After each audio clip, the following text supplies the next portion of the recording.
Gencatan senjata antara milisi Hamas Palestina dan Israel di jalur Gaza resmi berlaku hari ini, Minggu, tanggal 19 Januari tahun 2025.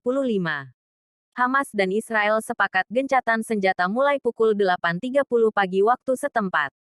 Sesuai koordinasi para pihak dalam perjanjian dan mediator, gencatan senjata di jalur Gaza akan dimulai pada pukul 8.30 pagi pukul 13.30 waktu Indonesia Barat pada hari Minggu, tanggal 19 Januari waktu setempat di Gaza. Demikian pernyataan pemerintah Qatar. Qatar adalah salah satu mediator kesepakatan gencatan senjata Hamas Israel. Bersama-sama dengan Amerika Serikat dan Mesir, Israel dan Hamas akhirnya gencatan senjata usai tim negosiasi mencapai kesepakatan pada Rabu, tanggal 15 Januari tahun 2025. Pemerintahan Perdana Menteri Israel Benyamin Netanyahu juga telah menyetujuinya dalam pemungutan suara kabinet pada Jumat, tanggal 17 Januari tahun 2025.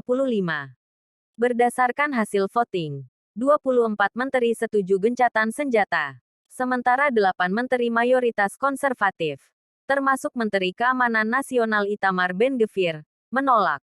Gencatan senjata Hamas Israel terbagi dalam 3 fase. Fase pertama berlangsung selama 42 hari, meliputi pertukaran sandera Hamas dan Palestina, penghentian serangan, hingga pengiriman lebih banyak bantuan kemanusiaan ke Gaza.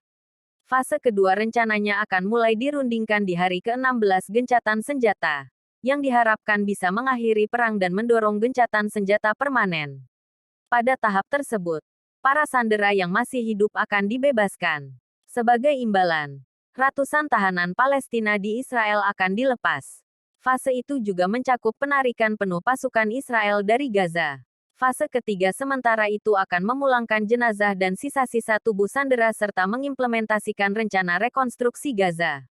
Sebanyak 33 sandera di Gaza diperkirakan akan dibebaskan oleh Hamas pada hari pertama gencatan senjata. Para sandera ini termasuk warga asing. Pemerintah Israel menyatakan, mereka telah menyetujui pembebasan 737 tahanan Palestina serta 1.167 warga Gaza yang ditangkap selama serangan di wilayah tersebut.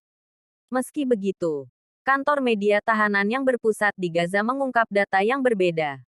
Menurut organisasi tersebut, Israel akan membebaskan 1.737 tahanan, termasuk 120 wanita dan anak-anak.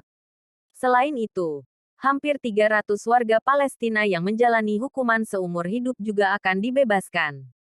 Sejauh ini masih belum jelas mengapa kedua pihak mengeluarkan angka yang berbeda. Pada Sabtu, tanggal 18 Januari tahun 2025, Netanyahu memperingatkan bahwa negaranya bisa tak melanjutkan perjanjian gencatan senjata dan tahanan yang seharusnya dimulai pada Minggu bila pihaknya tak kunjung menerima daftar nama sandera yang bakal dibebaskan Hamas. Kami tidak akan dapat melanjutkan kerangka perjanjian sampai kami menerima daftar sandera yang akan dibebaskan, sebagaimana telah disepakati, kata Netanyahu dalam pernyataannya pada Sabtu, tanggal 18 Januari tahun 2025. Israel tidak akan menoleransi pelanggaran perjanjian tersebut. Hamas bertanggung jawab sepenuhnya, ujar dia.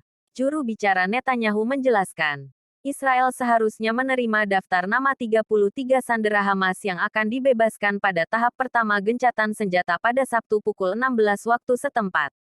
Namun, hingga waktu Netanyahu membuat pernyataan, Hamas belum menyerahkan daftar nama tersebut.